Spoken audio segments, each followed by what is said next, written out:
ਵਾਹਿਗੁਰੂ ਸਾਹਿਬ JIO. ਮੱਗਰ ਮਾਹੇ ਸੁਹੰਦੀਆਂ, ਹਰ ਪਿਰ ਸੰਗ ਬੈਠੜੀਆਂ।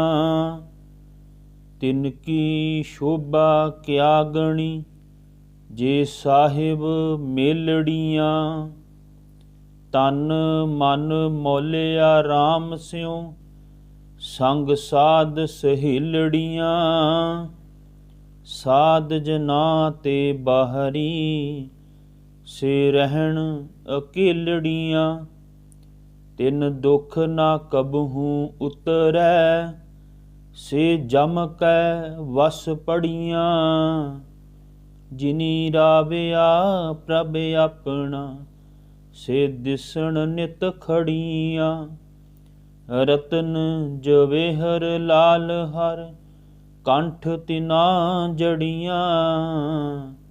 ਨਾਨਕ ਬਾਛੈ ਧੂੜ ਤਿਨ, ਪ੍ਰਭ ਸ਼ਰਨੀ ਦਰ ਪੜੀਆਂ। ਮਗਰ ਪ੍ਰਭ ਆਰਾਧਨਾ, ਬਹੁੜ ਨਾ ਜਨਮੜੀਆਂ। ਨਾਨਕ ਬਾਛੈ ਧੂੜ ਤਿਨ, ਪ੍ਰਭ ਸ਼ਰਨੀ ਦਰ ਪੜੀਆਂ। ਮਗਰ ਪ੍ਰਭ ਆਰਾਧਨਾ, ਬਹੁੜ ਨਾ ਜਨਮੜੀਆਂ। ਵਾਹਿਗੁਰੂ ਜੀ ਕਾ ਖਾਲਸਾ, ਵਾਹਿਗੁਰੂ ਜੀ ਕੀ ਫਤਿਹ। ਗੁਰੂ ਪਿਆਰੇ ਸਤਸੰਗੀ ਜਨੋ, ਅੱਜ ਦਾ ਚੜ੍ਹਿਆ ਹੋਇਆ ਮੱਘਰ ਦਾ ਨਵਾਂ ਮਹੀਨਾ, ਜਿਸ ਦੇ ਵਿੱਚ ਧੰਨ ਗੁਰੂ ਅਰਜਨ ਸਾਹਿਬ ਮਹਾਰਾਜ ਜੀ ਨੇ ਸਾਨੂੰ ਜੋ ਉਪਦੇਸ਼ ਕਮਾਉਣ ਵਾਸਤੇ ਦਿੱਤਾ ਹੈ, ਆਪ ਜੀ ਨੇ ਸਰਵਣ ਕੀਤਾ ਹੈ। ਆਓ ਸੰਖੇਪ ਜਿਹੀ ਵਿਚਾਰ ਇਸ ਪਾਵਨ ਬਚਨ ਦੀ ਕਰਨ ਦਾ ਯਤਨ ਕਰੀਏ ਜੀ। ਸਤਿਗੁਰੂ ਮਹਾਰਾਜ ਕਹਿੰਦੇ ਨੇ, ਮਗਰ ਮਾਹੇ ਸੁਹੰਦੀਆਂ, ਹਰ ਪਿਰ ਸੰਗ ਬੈਠੜੀਆਂ। ਸਤਿਗੁਰੂ ਮਹਾਰਾਜ ਕਹਿੰਦੇ ਨੇ, ਮੱਘਰ ਦੇ ਮਹੀਨੇ ਅੰਦਰ ਉਹ ਜੀਵ ਇਸਤਰੀਆਂ ਸੋਹਣੀਆਂ ਲੱਗਦੀਆਂ ਨੇ। ਸੁਹੰਦੀਆਂ ਦਾ ਮਤਲਬ ਸੋਹਣੀਆਂ ਲੱਗਦੀਆਂ। ਹਰ ਪਿਰ ਸੰਗ ਬੈਠੜੀਆਂ, ਪਿਰ ਦਾ ਮਤਲਬ ਪਤੀ। ਜਿਹੜੀਆਂ ਜੀਵ ਇਸਤਰੀਆਂ ਹਰੀ ਪਤੀ ਦੇ ਸੰਗ ਜਿਹੜਾ ਬੈਠੀਆਂ ਹੋਈਆਂ ਨੇ, ਜਿਨ੍ਹਾਂ ਦਾ ਮਿਲਾਪ ਹਰੀ ਪਤੀ ਦੇ ਨਾਲ ਬਣ ਗਿਆ ਹੋਇਆ ਹੈ। ਸੰਸਾਰ ਦੇ ਅੰਦਰ ਹਰ ਇੱਕ ਵਸਤੂ ਆਪਣੇ ਮੂਲ ਦੇ ਨਾਲ ਜੁੜਨਾ ਚਾਹੁੰਦੀ ਹੈ। ਭਾਵੇਂ ਉਹ ਧਰਤੀ ਦੇ ਕਣ ਹੋਵਣ, ਭਾਵੇਂ ਪਾਣੀ ਹੋਵੇ, ਤੇ ਭਾਵੇਂ ਕੋਈ ਹੋਰ ਚੀਜ਼ ਹੋਵੇ। ਹਰੇਕ ਚੀਜ਼ ਆਪਣੇ ਕੇਂਦਰੀ ਬਿੰਦੂ, ਆਪਣੇ ਮੂਲ ਦੇ ਨਾਲ ਜੁੜਨਾ ਚਾਹੁੰਦੀ ਹੈ। ਪਾਣੀ ਕਿਤੇ ਸਮੁੰਦਰ ਦੇ ਵਿੱਚੋਂ ਭਾਫ ਬਣ ਕੇ ਉੱਡਦਾ ਹੈ, ਤੇ ਉਹੀ ਪਾਣੀ ਪਹਾੜਾਂ ਦੀਆਂ ਚੋਟੀਆਂ ਦੇ ਉੱਤੇ ਬਰਫ਼ ਦੇ ਰੂਪ ਵਿੱਚ ਜੰਮ ਜਾਂਦਾ ਹੈ, ਜਾਂ ਫਿਰ ਬਾਰਿਸ਼ ਹੋ ਕੇ ਧਰਤੀ ਦੇ ਉੱਤੇ ਡਿੱਗਦਾ ਹੈ। ਜਿਵੇਂ ਉਹ ਧਰਤੀ ਦੇ ਉੱਤੇ ਡਿੱਗਦਾ ਹੈ, ਬਰਫ਼ ਗਰਮੀ ਦੇ ਨਾਲ ਪਾਣੀ ਬਣ ਜਾਂਦੀ ਹੈ, ਤੇ ਪਰਤ ਕੇ ਉਹ ਸਮੁੰਦਰ ਦੇ ਵਿੱਚ ਜਾਣ ਵਾਸਤੇ ਤਤਪਰ ਹੋ ਜਾਂਦੀ ਹੈ। ਨਦੀਆਂ ਨਾਲਿਆਂ ਦੇ ਰਾਹੀਂ ਵਹਿੰਦਾ ਹੋਇਆ ਪਾਣੀ ਉਹ ਆਪਣੇ ਮੂਲ ਸੋਮੇ ਸਮੁੰਦਰ ਦੇ ਨਾਲ ਜੁੜਨਾ ਆਰੰਭ ਹੋ ਜਾਂਦਾ ਹੈ। ਸਤਿਗੁਰੂ ਮਹਾਰਾਜ ਕਹਿਣ ਲੱਗੇ ਵੀ, ਐ ਜੀਵ ਤੂੰ ਵੀ ਪਰਮੇਸ਼ਰ ਦੇ ਨਾਲੋਂ ਵਿਛੜ ਕੇ ਆਇਆ ਹੋਇਆ ਹੈ। ਸਾਡੀ ਆਤਮਾ ਦਾ ਮੂਲ ਪਰਮਾਤਮਾ ਹੈ। ਤੇ ਬਾਬਾ ਕਬੀਰ ਜੀ ਕਹਿੰਦੇ ਨੇ, ਕਹੋ ਕਬੀਰ ਏ RAM ਕੀ ਅੰਸ਼, ਜਸ ਕਾਗਦ ਪਰ ਮਿਟੇ ਨਾ ਮੰਸ। ਜਿਵੇਂ ਕਾਗਜ਼ ਦੇ ਉੱਪਰ ਲਿਖੇ ਹੋਏ ਅੱਖਰ ਕਾਗਜ਼ ਦਾ ਹੀ ਰੂਪ ਹੋ ਜਾਂਦੇ ਨੇ, ਇਵੇਂ ਮਨੁੱਖ ਦੀ ਆਤਮਾ ਜਿਹੜੀ ਹੈ, ਜਦੋਂ ਪਰਮੇਸ਼ਰ ਦੇ ਨਾਲ ਮਿਲ ਜਾਂਦੀ ਹੈ ਤੇ ਉਹ ਪਰਮੇਸ਼ਰ ਰੂਪ ਹੋ ਜਾਂਦੀ ਹੈ। ਧੰਨ ਗੁਰੂ ਅਮਰਦਾਸ ਮਹਾਰਾਜ ਵੀ ਇਸ ਪਰਥਾਏ ਕਹਿੰਦੇ ਨੇ, ਮਨ ਤੂੰ ਜੋਤ ਸਰੂਪ ਹੈ, ਆਪਣਾ ਮੂਲ ਪਛਾਣ। ਮਨ ਹਰ ਜੀ ਤੇਰੇ ਨਾਲ ਹੈ, ਗੁਰਮਤੀ ਰੰਗ ਮਾਣ। ਮਨ ਨੂੰ ਸੰਬੋਧਨ ਕਰਦਿਆਂ ਹੋਇਆਂ ਧੰਨ ਗੁਰੂ ਅਮਰਦਾਸ ਮਹਾਰਾਜ ਕਹਿੰਦੇ ਨੇ ਕਿ ਇਹ ਮਨ ਤੇਰਾ ਮੂਲ ਜਿਹੜਾ ਹੈ ਉਹ ਪਰਮੇਸ਼ਰ ਹੈ, ਤੂੰ ਉਹਦੇ ਨਾਲ ਜੁੜਨ ਦੀ ਕੋਸ਼ਿਸ਼ ਕਰ। ਤੇ ਸਤਿਗੁਰੂ ਮਹਾਰਾਜ ਕਹਿੰਦੇ ਨੇ ਵੀ ਉਹ ਜੀਵ ਇਸਤਰੀਆਂ ਜਿਹੜੀਆਂ ਆਪਣੇ ਮੂਲ ਪਰਮੇਸ਼ਰ ਦੇ ਨਾਲ ਬੈਠੀਆਂ ਹੋਈਆਂ ਨੇ ਉਹ ਸੁਹੰਦੀਆਂ ਲੱਗਦੀਆਂ ਨੇ, ਕਿਉਂਕਿ ਹਰੇਕ ਜੀਵ ਆਪਣੇ ਮੂਲ ਦੇ ਨਾਲ ਜੁੜਿਆ ਹੀ ਸੁੰਦਰ ਲੱਗਦਾ ਹੈ। ਸਤਿਗੁਰੂ ਮਹਾਰਾਜ ਉਦਾਹਰਨ ਦਿੰਦੇ ਨੇ ਕਿ ਇਹ ਜੀਵ ਜੇਕਰ ਇੱਕ ਫੁੱਲ ਆਪਣੀ ਟਾਹਣੀ ਦੇ ਨਾਲੋਂ ਟੁੱਟ ਜਾਵੇ ਤੇ ਉਹ ਬਰਬਾਦ ਹੋ ਜਾਂਦਾ ਹੈ। ਇਸੇ ਤਰ੍ਹਾਂ ਮਨੁੱਖ ਜਿਹੜਾ ਹੈ ਜੇ ਮੂਲ ਦੇ ਨਾਲੋਂ ਟੁੱਟ ਜਾਵੇ ਤੇ ਉਹਦਾ ਜਿੰਦ ਜਿਹੜੀ ਹੈ ਉਹ ਵਿਕਾਰਾਂ ਦੇ ਵਿੱਚ ਸੜ ਬਲ ਜਾਂਦੀ ਹੈ। ਤੇ ਸਤਿਗੁਰੂ ਮਹਾਰਾਜ ਕਹਿੰਦੇ ਨੇ ਉਸ ਮਾਲਕ ਤੋਂ ਬਿਨਾਂ ਮਨੁੱਖ ਦੀ ਕਦਰ ਕੀਮਤ ਜਿਹੜੀ ਹੈ ਉਹ ਤਿਲ ਜਿੰਨੀ ਵੀ ਨਹੀਂ ਪੈਂਦੀ। ਜਿਵੇਂ ਇੱਕ ਬੱਚਾ ਜੇਕਰ ਆਪਣੇ ਮਾਤਾ ਪਿਤਾ ਦੀ ਗੋਦ ਵਿੱਚ ਖੇਡੇ ਤੇ ਉਹ ਸੋਹਣਾ ਲੱਗਦਾ ਹੈ, ਉਹ ਸਤਿਕਾਰ ਪਾਉਂਦਾ ਹੈ, ਉਹ ਬੱਚਾ ਆਪਣੇ ਮਾਤਾ ਪਿਤਾ ਤੋਂ ਪਿਆਰ ਪਾਉਂਦਾ ਹੈ। ਪਰੰਤੂ ਉਹੀ ਬੱਚਾ ਕਿਸੇ ਹੋਰ ਦੀ ਗੋਦ ਵਿੱਚ ਚਲਾ ਜਾਵੇ ਤੇ ਉਹਨੂੰ ਉਹੋ ਜਿਹਾ ਪਿਆਰ, ਉਹੋ ਜਿਹਾ ਸਤਿਕਾਰ ਉਹ ਕੁਝ ਨਹੀਂ ਜੇ ਮਿਲਦਾ। ਇਸੇ ਤਰ੍ਹਾਂ ਇੱਕ ਇਸਤਰੀ ਆਪਣੇ ਪਤੀ ਦੇ ਨਾਲ ਰਹੇ ਤੇ ਉਹ ਸ਼ੋਭਨੀਕ ਹੁੰਦੀ ਹੈ, ਸਮਾਜ ਦੀਆਂ ਨਜ਼ਰਾਂ ਦੇ ਵਿੱਚ ਸਤਿਕਾਰ ਪਾਉਂਦੀ ਹੈ। ਪਰੰਤੂ ਉਹੀ ਇਸਤਰੀ ਆਪਣੇ ਪਤੀ ਨੂੰ ਛੱਡ ਕੇ ਕਿਸੇ ਹੋਰ ਪਰਪੁਰਸ਼ ਦੇ ਨਾਲ ਬੈਠ ਜਾਵੇ ਤੇ ਫਿਰ ਉਹ ਇਸਤਰੀ ਇੱਜ਼ਤ ਨਹੀਂ ਪਾਉਂਦੀ, ਮਾਣ ਸਤਿਕਾਰ ਉਹਦਾ ਖਤਮ ਹੋ ਜਾਂਦਾ ਹੈ। ਇਸੇ ਤਰ੍ਹਾਂ ਸਤਿਗੁਰੂ ਮਹਾਰਾਜ ਕਹਿੰਦੇ ਨੇ ਕਿ ਇਹ ਮਨੁੱਖ ਜੇਕਰ ਤੂੰ ਆਪਣੇ ਮੂਲ ਪਰਮੇਸ਼ਰ ਨੂੰ ਛੱਡ ਦਿੰਦਾ ਹੈ ਤੇ ਤੇਰੀ ਜੀਵ ਆਤਮਾ ਦੀ ਕੀਮਤ ਜਿਹੜੀ ਹੈ ਉਹ ਇੱਕ ਤਿਲ ਜਿੰਨੀ ਵੀ, ਇੱਕ ਕੌਡੀ ਦਾ ਮੁੱਲ ਵੀ ਉਹਨੂੰ ਨਹੀਂ ਪੈਣਾ। ਸਤਿਗੁਰੂ ਮਹਾਰਾਜ ਕਹਿੰਦੇ ਨੇ ਜੀ ਕੀ ਏਕੇ ਹੀ ਪਹਿ ਮਾਨੀ, ਅਵਰ ਜਤਨ ਕਰ ਰਹੇ ਬਹੁ ਤੇਰੇ, ਤਿੰਨ ਤਿਲ ਨਹੀਂ ਕੀਮਤ ਜਾਨੀ। ਸਭ ਕਹਿਣ ਲੱਗੇ ਉਹਦੀ ਤਿਲ ਜਿੰਨੀ ਵੀ ਕੀਮਤ ਜਿਹੜੀ ਹੈ ਉਹ ਸੰਸਾਰ ਦੇ ਵਿੱਚ ਨਹੀਂ ਜੇ ਪੈਣੀ ਜੇਕਰ ਉਸ ਜੀਵ ਨੇ ਪਰਮੇਸ਼ਰ ਦੇ ਨਾਲ ਆਪਣਾ ਸੰਬੰਧ ਜਿਹੜਾ ਹੈ ਉਹ ਨਹੀਂ ਬਣਾਇਆ। ਤੇ ਸਤਿਗੁਰੂ ਮਹਾਰਾਜ ਕਹਿੰਦੇ ਨੇ ਉਹ ਜੀਵ ਇਸਤਰੀਆਂ ਸੁਭਾਗੀਆਂ ਨੇ ਜਿਹੜੀਆਂ ਜੀਵ ਇਸਤਰੀਆਂ ਪਰਮੇਸ਼ਰ ਦੇ ਨਾਲ ਜੁੜ ਜਾਂਦੀਆਂ ਨੇ, ਪਰਮੇਸ਼ਰ ਦੇ ਨਾਲ ਆਪਣਾ ਸੰਬੰਧ ਬਣਾ ਲੈਂਦੀਆਂ ਨੇ। ਸਤਿਗੁਰੂ ਮਹਾਰਾਜ ਕਹਿੰਦੇ ਨੇ ਜੀਵ ਜਿਹੜਾ ਹੈ ਉਹ ਜੇ ਪਰਮੇਸ਼ਰ ਦੇ ਨਾਲੋਂ ਟੁੱਟ ਜਾਵੇ ਤੇ ਸਤਿਗੁਰੂ ਮਹਾਰਾਜ ਕਹਿੰਦੇ ਨੇ ਦੁੱਖ ਪਾਉਂਦਾ ਹੈ। ਤੇ ਸਤਿਗੁਰੂ ਮਹਾਰਾਜ ਕਹਿੰਦੇ ਨੇ ਜੇ ਜੀਵ ਪਰਮੇਸ਼ਰ ਦੇ ਨਾਲ ਜੁੜ ਜਾਵੇ ਤੇ ਉਹ ਸ਼ੋਭਨੀਕ ਹੋ ਜਾਂਦਾ ਹੈ। ਤੇ ਸਤਿਗੁਰੂ ਮਹਾਰਾਜ ਕਹਿੰਦੇ ਨੇ ਤਿੰਨ ਕੀ ਸ਼ੋਭਾ ਕਿਆ ਗਣੀ, ਜੇ ਸਾਹਿਬ ਮੇਲੜੀਆਂ। ਸਤਿਗੁਰੂ ਮਹਾਰਾਜ ਕਹਿੰਦੇ ਉਹਨਾਂ ਦੀ ਸ਼ੋਭਾ ਜਿਹੜੀ ਹੈ ਨਾ ਉਹ ਬੜੀ ਜ਼ਿਆਦਾ ਹੋ ਜਾਂਦੀ ਹੈ। ਉਹਨਾਂ ਦੀ ਗਿਣਤੀ ਮਿਣਤੀ ਨਹੀਂ ਕੀਤੀ ਜਾ ਸਕਦੀ ਬਈ ਉਹਦੀ ਕਿੰਨੀ ਸ਼ੋਭਾ ਹੋ ਜਾਂਦੀ ਸੰਸਾਰ ਦੇ ਅੰਦਰ ਜਿਹੜੇ ਸਾਹਿਬ ਦੇ ਨਾਲ ਮਿਲ ਜਾਂਦੇ ਨੇ। ਤੇ ਸਤਿਗੁਰੂ ਮਹਾਰਾਜ ਕਹਿੰਦੇ ਨੇ ਸਤਿਗੁਰੂ ਪਾਵਨ ਬਾਣੀ ਦੇ ਵਿੱਚ ਸਮਝਾਉਣਾ ਕਰਦੇ ਨੇ ਵੀ ਹੋਰ ਕਿਤੇ ਤੈਨੂੰ ਉਹੋ ਜਿਹਾ ਇੱਜ਼ਤ ਤੇ ਮਾਣ ਜਿਹੜਾ ਉਹ ਨਹੀਂ ਜੇ ਪ੍ਰਾਪਤ ਹੋਣਾ। ਅਵਰ ਨਾ ਸੂਝੈ ਦੂਜੀ ਠਾਹਰ, ਹਾਰ ਪਰਿਓ ਤਉ ਦੁਆਰੀ, ਲੇਖਾ ਛੋੜ ਅਲੇਖੈ ਛੂਟੈ, ਹਮ ਨਿਰਗੁਣ ਲਿਹੋ ਅਬਾਰੀ, ਸਦ ਬਖਸ਼ੰਦ ਸਦਾ ਮਿਹਰਬਾਨਾ, ਸਭਨਾ ਦੇ ਆਧਾਰੀ, ਨਾਨਕ ਦਾਸ ਸੰਤ ਪਾਛੇ ਪਰਿਓ, ਰਾਖ ਲਿਓ ਇਹ ਬਾਰੀ। ਸਤਿਗੁਰੂ ਮਹਾਰਾਜ ਕਹਿੰਦੇ ਨੇ ਮਾਲਕ ਦੀ ਅੱਗੇ ਬੇਨਤੀ ਕਰ, ਗੁਰੂ ਦੇ ਸ਼ਰਨ ਦੇ ਵਿੱਚ ਪੈ ਜਾ ਤੇ ਗੁਰੂ ਦੇ ਕੋਲ ਇਹ ਬੇਨਤੀ ਕਰ ਕਿ ਮੈਨੂੰ ਪਰਮੇਸ਼ਰ ਦੇ ਨਾਲ ਮਿਲਾ ਦੇਵੇ। ਕਿਉਂਕਿ ਸਤਿਗੁਰੂ ਮਹਾਰਾਜ ਕਹਿੰਦੇ ਨੇ ਪਰਮੇਸ਼ਰ ਦੇ ਨਾਲ ਮਿਲਿਆ ਹੀ ਜੀਵ ਦੀ ਜ਼ਿੰਦਗੀ ਦੇ ਅੰਦਰ ਜਿਹੜਾ ਹੈ ਉਹ ਸੁੱਖ ਹੈ, ਨਹੀਂ ਤੇ ਜੀਵਨ ਦੁੱਖਾਂ ਦੇ ਨਾਲ ਭਰਪੂਰ ਹੋ ਜਾਂਦਾ ਹੈ। ਸਤਿਗੁਰੂ ਮਹਾਰਾਜ ਕਹਿੰਦੇ ਨੇ ਜੋ ਪ੍ਰਾਣੀ ਨਿਸ ਦਿਨ ਭਜੈ, ਰੂਪ ਰਾਮ ਤਹਿ ਜਾਨ, ਹਰ ਜਨ ਹਰ ਅੰਤਰ ਨਹੀਂ, ਨਾਨਕ ਸਾਚੀ ਮਾਨ।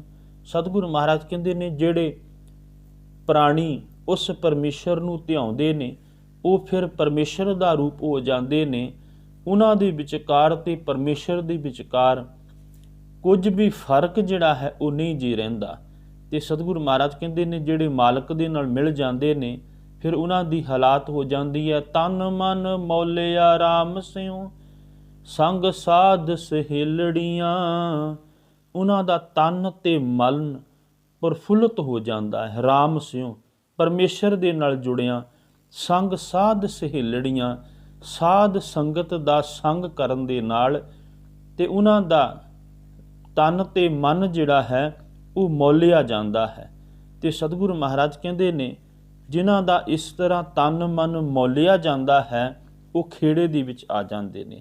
ਜਦੋਂ ਅਸੀਂ ਸੰਸਾਰ ਵੱਲ ਝਾਤ ਮਾਰਦੇ ਹਾਂ ਤੇ ਸਾਨੂੰ ਇਹ ਗੱਲ ਪ੍ਰਗਟ ਹੁੰਦੀ ਹੈ ਵੀ ਹਰ ਇੱਕ ਚੀਜ਼ ਆਪਣੇ ਮੂਲ ਦੇ ਨਾਲ ਜੁੜੀ ਹੋਈ ਉਹ ਸ਼ੋਭਨੀਕ ਹੁੰਦੀ ਹੈ। ਜਿਵੇਂ ਇੱਕ ਦਰਖਤ ਹੈ, ਦਰਖਤ ਦੇ ਪੱਤੇ ਉਹਦੇ ਨਾਲ ਜੁੜੇ ਹੋਏ ਨੇ ਤੇ ਉਹ ਦਰਖਤ ਜਿਹੜਾ ਹੈ ਉਹ ਬੜਾ ਸੁੰਦਰ ਲੱਗਦਾ ਹੈ, ਪੱਤੇ ਸੁੰਦਰ ਲੱਗਦੇ ਨੇ, ਉਹਦੇ ਫਲ ਤੇ ਫੁੱਲ ਜਿਹੜੇ ਨੇ ਉਹ ਆਉਂਦੇ ਨੇ। ਖਿਆਲ ਕਰਨਾ, ਗੁਲਾਬ ਦੇ ਬੂਟੇ ਨੂੰ ਤੱਕਦੇ ਹਾਂ, ਉਹ ਗੁਲਾਬ ਦੇ ਬੂਟੇ ਦੇ ਨਾਲ ਵੀ ਜਿਹੜਾ ਫੁੱਲ ਹੈ ਉਹ ਬੜਾ ਸੁੰਦਰ ਲੱਗਦਾ ਹੈ, ਭਾਵੇਂ ਕਿ ਉਹਦੇ ਨਾਲ ਕੰਡੇ ਵੀ ਨੇ, ਭਾਵੇਂ ਕਿ ਉਸ ਫੁੱਲ ਦੇ ਨਾਲ ਜਿਹੜੇ ਕੰਡੇ ਜੇ ਕਿਸੇ ਦੇ ਚੁੱਭ ਜਾਵਣ ਤੇ ਉਹ ਦੁਖਦਾਈ ਦਿੰਦੇ ਨੇ, ਪਰ ਉਹ ਫੁੱਲਾਂ ਦੇ ਕਾਰਨ ਬੂਟਾ ਜਿਹੜਾ ਹੈ ਉਹ ਸਾਨੂੰ ਸੁੰਦਰ ਦਿਖਾਈ ਦਿੰਦਾ ਹੈ। ਸਤਿਗੁਰੂ ਮਹਾਰਾਜ ਕਹਿੰਦੇ ਨੇ ਇਸੇ ਤਰ੍ਹਾਂ ਉਹ ਮਾਲਕ ਦੇ ਨਾਲ ਜਿਹੜਾ ਹੈ ਇਹ ਸੰਸਾਰ, ਇਹ ਕਾਇਨਾਤ ਜਿਹੜੀ ਹੈ ਉਹ ਸੁੰਦਰ ਲੱਗਦੀ ਹੈ। ਬਾਬਾ ਕਬੀਰ ਜੀ ਕਹਿੰਦੇ ਨੇ ਮੌਲੀ ਧਰਤੀ ਮੌਲਿਆ ਆਕਾਸ਼, ਧਰਤੀ ਤੇ ਆਕਾਸ਼ ਇਸ ਕਰਕੇ ਫੁਰਪੁੱਲਤ ਹੈ ਕਿਉਂਕਿ ਪਰਮੇਸ਼ਰ ਵਸਦਾ ਹੈ। ਘਟ ਘਟ ਮੌਲਿਆ ਆਤਮ ਪ੍ਰਗਾਸ, ਰਾਜਾ ਰਾਮ ਮੌਲਿਆ ਅਨੰਤ ਭਾਏ, ਜੈ ਦੇਖੂੰ ਤੈ ਰਿਹਾ ਸਮਾਏ। ਦੁਤੀਆ ਮੌਲੇ ਚਾਰ ਵੇਦ, ਸਿਮਰਤ ਮੌਲੀ ਸਿਉ ਕਤੇਵ, ਸ਼ੰਕਰ ਮੋਲਿਓ ਜੋਗ ਧਿਆਨ, ਕਬੀਰ ਕੋ ਸੁਆਮੀ ਸਭ ਸਮਾਨ। ਬਾਬਾ ਕਬੀਰ ਜੀ ਕਹਿੰਦੇ ਨੇ ਇਹ ਸਾਰਾ ਕੁਝ ਜਿਹੜਾ ਸ਼ੋਭਨੀਕ ਹੋ ਰਿਹਾ ਹੈ ਇਹ ਕੇਵਲ ਤੇ ਕੇਵਲ ਮਾਲਕ ਪਰਮੇਸ਼ਰ ਦੇ ਨਾਲ ਜੁੜੇ ਹੋਣ ਦੇ ਕਾਰਨ ਸ਼ੋਭਨੀਕ ਹੋ ਰਿਹਾ ਹੈ। ਤੇ ਸਤਿਗੁਰੂ ਮਹਾਰਾਜ ਅੱਗੇ ਕਹਿੰਦੇ ਨੇ ਸਾਧ ਜਨਾਂ ਤੇ ਬਾਹਰੀ, ਸੇ ਰਹਿਣ ਅਕੇਲੜੀਆਂ। ਸਤਿਗੁਰੂ ਮਹਾਰਾਜ ਕਹਿੰਦੇ ਨੇ ਜਿਹੜੀਆਂ ਜੀਵ ਇਸਤਰੀਆਂ ਸਤ ਸੰਗਤ ਕਰਨ ਤੋਂ ਵਾਂਝੀਆਂ ਰਹਿ ਜਾਂਦੀਆਂ ਨੇ, ਸਤਿਗੁਰੂ ਮਹਾਰਾਜ ਕਹਿੰਦੇ ਨੇ ਵੀ ਉਹ ਜਿਹੜੀਆਂ ਨੇ ਉਹ ਇਕੱਲੇਪਨ ਦਾ ਦੁੱਖ ਜਿਹੜਾ ਹੈ ਫਿਰ ਉਹ ਸਹਿੰਦੀਆਂ ਨੇ। ਸਾਧ ਜਨਾਂ ਤੇ ਬਾਹਰੀ, ਸੇ ਰਹਿਣ ਅਕੇਲੜੀਆਂ, ਉਹ ਇਕੱਲੀਆਂ ਰਹਿ ਜਾਂਦੀਆਂ ਨੇ। ਤੇ ਸਤਿਗੁਰੂ ਮਹਾਰਾਜ ਕਹਿੰਦੇ ਨੇ ਵੀ ਜ਼ਿੰਦਗੀ ਦੇ ਅੰਦਰ ਇਕੱਲਾਪਨ ਜਿਹੜਾ ਹੈ ਨਾ ਉਹ ਮਨੁੱਖ ਨੂੰ ਬਹੁਤ ਸਤਾਉਂਦਾ ਹੈ, ਬਹੁਤ ਡਰਾਉਂਦਾ ਹੈ। ਸੰਸਾਰੀ ਤੌਰ ਤੇ ਤੁਸੀਂ ਵੇਖੋ, ਕੋਈ ਬੱਚਾ ਮਾਤਾ ਪਿਤਾ ਦਾ ਆਖਾ ਨਾ ਮੰਨੇ, ਉਹਨੂੰ ਭਾਵੇਂ ਕੁੱਟ ਕੇ ਵੇਖ ਲਓ, ਭਾਵੇਂ ਉਹਨੂੰ ਪਿਆਰ ਦੇ ਨਾਲ ਸਮਝਾ ਕੇ ਵੇਖ ਲਓ, ਉਹ ਆਪਣੀ ਜਿੱਦ ਤੇ ਅੜਿਆ ਰਹਿੰਦਾ ਹੈ। ਪਰ ਉਸੇ ਹੀ ਬੱਚੇ ਨੂੰ ਜਦੋਂ ਮਾਂ ਫਿਰ ਕਿਸੇ ਬੰਦ ਦਰਵਾਜ਼ੇ ਦੇ ਅੰਦਰ, ਭਾਵ ਕਮਰੇ ਦੇ ਵਿੱਚ ਦਰਵਾਜ਼ਾ ਬੰਦ ਕਰਕੇ ਬਾਹਰੋਂ ਕੁੰਡਾ ਲਾ ਦਿੰਦੀ ਹੈ, ਤੇ ਫਿਰ ਉਹੀ ਬੱਚਾ ਕੁਝ ਸਮੇਂ ਤੋਂ ਬਾਅਦ ਹੀ ਅੰਦਰੋਂ ਆਪਣੀ ਮਾਂ ਨੂੰ ਆਵਾਜ਼ ਮਾਰਦਾ ਹੈ, ਮਾਂ ਹੁਣ ਤੋਂ ਬਾਅਦ ਮੈਂ ਤੈਨੂੰ ਕਦੀ ਤੰਗ ਨਹੀਂ ਕਰੂੰਗਾ, ਮੈਂ ਇਹ ਚੀਜ਼ ਬਿਲਕੁਲ ਨਹੀਂ ਤੇਰੇ ਕੋਲੋਂ ਮੰਗਾਂਗਾ, ਪਰ ਤੂੰ ਮੈਨੂੰ ਇੱਕ ਵਾਰੀ ਇਸ ਕਮਰੇ ਦੇ ਵਿੱਚੋਂ ਬਾਹਰ ਕੱਢ ਦੇ। ਉਹਦਾ ਕਾਰਨ ਕੀ ਹੈ? ਉਹ ਕਿਉਂ ਜਿੱਦ ਆਪਣੀ ਛੱਡ ਕੇ ਮਾਂ ਦੀ ਗੱਲ ਮੰਨਣ ਵਾਸਤੇ ਤਿਆਰ ਹੋ ਜਾਂਦਾ? ਕਿਉਂਕਿ ਉਹਨੂੰ ਉਸ ਕਮਰੇ ਦਾ ਇਕੱਲਾਪਨ ਜਿਹੜਾ ਹੈ ਉਹ ਸਤਾਉਂਦਾ ਹੈ, ਉਹ ਡਰਾਉਂਦਾ ਹੈ। ਤੇ ਸਤਿਗੁਰੂ ਮਹਾਰਾਜ ਕਹਿੰਦੇ ਨੇ ਜਿਹੜੇ ਉਸ ਮਾਲਕ ਦੇ ਨਾਲ ਜੁੜ ਜਾਂਦੇ ਨੇ, ਉਹਨਾਂ ਦੇ ਮਨ ਦੇ ਅੰਦਰ ਇਹ ਵਿਸ਼ਵਾਸ ਬਣ ਜਾਂਦਾ ਹੈ, ਗੁਰ ਮੇਰੇ ਸੰਗ ਸਦਾ ਹੈ ਨਾਲੇ, ਸਿਮਰ ਸਿਮਰ ਤੇ ਸਦਾ ਸੰਭਾਲੇ। ਉਹ ਸਦਾ ਹੀ ਮਾਲਕ ਨੂੰ ਸਿਮਰਦੇ ਰਹਿੰਦੇ ਨੇ, ਯਾਦ ਕਰਦੇ ਨੇ। ਉਹਨਾਂ ਦਾ ਤੇ ਜੀਵਨ ਦਾ ਇਹ ਗੱਲ ਬਣ ਜਾਂਦੀ ਹੈ, ਤੂੰ ਸਭਨੀ ਥਾਈ ਜਿੱਥੇ ਹਉ ਜਾਈ, ਸੱਚਾ ਸਿਰਜਨਹਾਰ ਜੀਓ, ਸਭਨਾ ਕਾ ਦਾਤਾ ਕਰਮ ਵਿਧਾਤਾ, ਦੁਖ ਵਿਸਾਰਨ ਹਾਰ ਜੀਓ, ਦੁਖ ਵਿਸਾਰਨ ਹਾਰ ਸੁਆਮੀ, ਕੀਤਾ ਜਾ ਕਾ ਹੋਵੈ, ਕੋਟ ਕੋਟੰਤਰ ਪਾਪਾ ਕੇਰੇ, ਏਕ ਘੜੀ ਮੈਂ ਖੋਵੈ। ਹੰਸ ਸੇ ਹੰਸਾ ਬੱਗ ਸੇ ਬੱਗਾ, ਘਟ ਘਟ ਕਰੇ ਵਿਚਾਰ ਜਿਉ। ਤੂੰ ਸਭਨੀ ਥਾਈ ਜਿੱਥੇ ਹਉ ਜਾਈ, ਸੱਚਾ ਸਿਰਜਨਹਾਰ ਜਿਉ। ਉਹਨਾਂ ਦੇ ਮਨ ਦੇ ਅੰਦਰ ਤੇ ਇਹ ਵਿਸ਼ਵਾਸ ਹੋ ਜਾਂਦਾ ਹੈ ਕਿ ਮੈਂ ਜਿੱਥੇ ਵੀ ਜਾਵਾਂ ਉੱਥੇ ਕੇਵਲ ਤੇ ਕੇਵਲ ਮਾਲਕ ਪਰਮੇਸ਼ਰ ਜਿਹੜਾ ਹੈ ਉਹੀ ਹੋਵੇਗਾ। ਤੇ ਸਤਿਗੁਰੂ ਮਹਾਰਾਜ ਕਹਿੰਦੇ ਨੇ, ਤਿੰਨ ਦੁੱਖ ਨਾ ਕਬਹੂ ਉਤਰੈ, ਸੇ ਜੰਮ ਕੇ ਵਸ ਪੜੀਆਂ। ਸਤਿਗੁਰੂ ਮਹਾਰਾਜ ਕਹਿੰਦੇ ਨੇ ਵੀ ਜਿਹੜੀਆਂ ਜੀਵ ਇਸਤਰੀਆਂ ਇਸ ਤਰ੍ਹਾਂ ਸਤਸੰਗਤ ਵਿੱਚ ਨਹੀਂ ਜਾਂਦੀਆਂ, ਉਹ ਇਕੱਲੀਆਂ ਰਹਿ ਜਾਂਦੀਆਂ ਨੇ ਤੇ ਉਹਨਾਂ ਦਾ ਦੁੱਖ ਕਦੀ ਵੀ ਜਿਹੜਾ ਹੈ ਉਹ ਖਤਮ ਨਹੀਂ ਹੁੰਦਾ। ਉਹਨਾਂ ਦੀ ਆਤਮਾ ਜਿਹੜੀ ਹੈ ਉਹ ਜਮਾਂ ਦੇ ਵਸ ਜਿਹੜੀ ਹੈ ਉਹ ਪੈ ਜਾਂਦੀ ਹੈ। ਤੇ ਸਤਿਗੁਰੂ ਮਹਾਰਾਜ ਸਾਨੂੰ ਸਮਝਾਉਣਾ ਕਰਦੇ ਨੇ ਕਿ ਮਾਲਕ ਦੇ ਨਾਮ ਤੋਂ ਬਿਨਾਂ ਤੇਰੇ ਕੀਤੇ ਹੋਏ ਯਤਨ ਕੋਈ ਕੰਮ ਨਹੀਂ ਹੈ। ਤੇ ਉਦਾਹਰਨ ਸਤਿਗੁਰੂ ਮਹਾਰਾਜ ਦਿੰਦੇ ਨੇ, ਬਿਨ ਨਾਮੈ ਦੁੱਖ ਦੇਹੋਰੀ, ਜਿਉ ਕਲਰ ਕੀ ਪੀਤ। ਤਬ ਲਗ ਮਹਿਲ ਨਾ ਪਾਈਐ, ਜਬ ਲਗ ਸਾਚ ਨਾ ਚੀਤ। ਸਤਿਗੁਰੂ ਮਹਾਰਾਜ ਕਹਿੰਦੇ ਨੇ, ਬਿਨਾਂ ਨਾਮ ਤੋਂ ਦੁੱਖ ਹੈ ਤੇ ਕਲਰ ਦੀ ਭੀਤ ਵਰਗਾ ਹੈ। ਤੇ ਸਤਿਗੁਰੂ ਮਹਾਰਾਜ ਕਹਿੰਦੇ ਨੇ, ਤਬ ਲਗ ਮਹਿਲ ਨਾ ਪਾਈਏ, ਜੀਵ ਨੂੰ ਟਿਕਾਣਾ ਨਹੀਂ ਮਿਲਦਾ ਜਿੰਨੀ ਦੇਰ ਤੱਕ ਉਹ ਸੱਚ ਦੇ ਨਾਲ ਆਪਣਾ ਚਿੱਤ ਜਿਹੜਾ ਹੈ ਉਹ ਨਹੀਂ ਜੇ ਜੋੜਦਾ। ਸਤਿਗੁਰੂ ਮਹਾਰਾਜ ਪੱਟੀ ਪਾਣੀ ਦੇ ਅੰਦਰ ਵੀ ਸਮਝਾਉਣਾ ਕਰਦੇ ਨੇ, ਵਾਵੇ ਵਾਰੀ ਆਈਆਂ, ਮੂੜੇ ਵਾਸੁਦੇਵ ਤੁਧ ਵਿਸਰਿਆ। ਇਹ ਵੇਲਾ ਨਾ ਲੈਸੇ ਬੂੜੇ, ਫਿਰ ਤੂੰ ਜੰਮ ਕੇ ਵਸ ਪਿਆ। ਸਾਹਿਬ ਕਹਿੰਦੇ ਨੇ, ਇਹ ਤੇਰੀ ਵਾਰੀ ਹੈ। ਮਨੁੱਖਾ ਸਰੀਰ ਜਿਹੜਾ ਤੈਨੂੰ ਮਿਲਿਆ ਹੈ, ਜੇ ਤੈਨੂੰ ਵਿਸਰ ਗਿਆ ਐ ਮੂਰਖ ਮਨੁੱਖਾ, ਤੇ ਮੁੜ ਤੇਰੇ ਕੋਲੋਂ ਇਹ ਵੇਲਾ ਨਹੀਂ ਆਉਣਾ। ਇਹ ਵੇਲਾ ਨਾ ਲੈਸੇ ਮੂੜੇ, ਫਿਰ ਤੂੰ ਜੰਮ ਕੇ ਵਸ ਪਿਆ, ਫਿਰ ਤੂੰ ਜਮਾਂ ਦੇ ਵਸ ਜਿਹੜਾ ਹੈ ਉਹ ਪੈ ਜਾਵੇਗਾ। ਤੇ ਸਤਿਗੁਰੂ ਮਹਾਰਾਜ ਕਹਿੰਦੇ ਨੇ, ਜਿਨੀ ਰਾਵਿਆ ਪ੍ਰਭ ਆਪਣਾ, ਸੇ ਦਿਸਣ ਨਿਤ ਖੜੀਆਂ। ਪਰ ਸਾਹਿਬ ਕਹਿੰਦੇ ਨੇ ਵੀ ਜਿਹੜੀਆਂ ਬੜਭਾਗੀਆਂ ਇਸਤਰੀਆਂ ਸਤ ਸੰਗਤ ਵਿੱਚ ਬੈਠ ਕਰਕੇ ਪਰਮੇਸ਼ਰ ਦਾ ਨਾਮ ਜਪਦੀਆਂ ਨੇ ਤੇ ਫਿਰ ਉਹ ਵਿਕਾਰਾਂ ਵੱਲੋਂ ਸਦਾ ਹੀ ਜਿਹੜੀਆਂ ਨੇ ਉਹ ਸਾਵਧਾਨ ਰਹਿੰਦੀਆਂ ਨੇ, ਸੇ ਦਿਸਣ ਨਿਤ ਖੜੀਆਂ। ਤੇ ਸਤਿਗੁਰੂ ਮਹਾਰਾਜ ਕਹਿੰਦੇ ਨੇ, ਜਿਨ੍ਹਾਂ ਨੇ ਨਾਮ ਨੂੰ ਸੁਣ ਲਿਆ, ਆਪਣੇ ਜ਼ਿੰਦਗੀ ਦੇ ਅੰਦਰ ਮੰਨ ਲਿਆ, ਤੇ ਫਿਰ ਸਤਿਗੁਰੂ ਮਹਾਰਾਜ ਕਹਿੰਦੇ ਨੇ, ਜਾ ਕੇ ਨਾਮ ਸੁਣੀਐ ਜਮ ਛੋੜੈ, ਤਾਂ ਕਿ ਸ਼ਰਨ ਨਾ ਪਾਵਸਰੇ। ਕਾਢ ਦੇ ਸਿਆਲ ਬਪਰੇ ਕੋ, ਤਾਂ ਕਿ ਓਟ ਟਿਕਾਵਸਰੇ। ਸਤਿਗੁਰੂ ਮਹਾਰਾਜ ਕਹਿੰਦੇ ਨੇ, ਜਿਹਦਾ ਨਾਮ ਸੁਣਿਆ ਜਮ ਛੱਡ ਦਿੰਦਾ ਹੈ, ਤੂੰ ਉਹਦੀ ਸ਼ਰਨ ਵਿੱਚ ਕਿਉਂ ਨਹੀਂ ਪੈਂਦਾ? ਉਹ ਪਰਮੇਸ਼ਰ ਤੇ ਜਮਾਂ ਦੀ ਮਾਰ ਤੋਂ ਬਚਾ ਲੈਂਦਾ ਹੈ।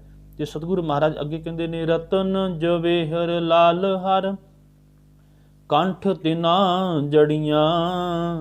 ਸਤਿਗੁਰੂ ਮਹਾਰਾਜ ਕਹਿੰਦੇ ਨੇ ਵੀ ਉਸ ਪਰਮੇਸ਼ਰ ਹਰੀ ਦਾ ਨਾਮ ਜਿਹੜਾ ਹੈ ਉਹ ਰਤਨ ਜਵੇਹਰ ਤੇ ਲਾਲ ਵਰਗਾ ਬੜਾ ਕੀਮਤੀ ਉਸ ਪਰਮੇਸ਼ਰ ਦਾ ਨਾਮ ਹੈ।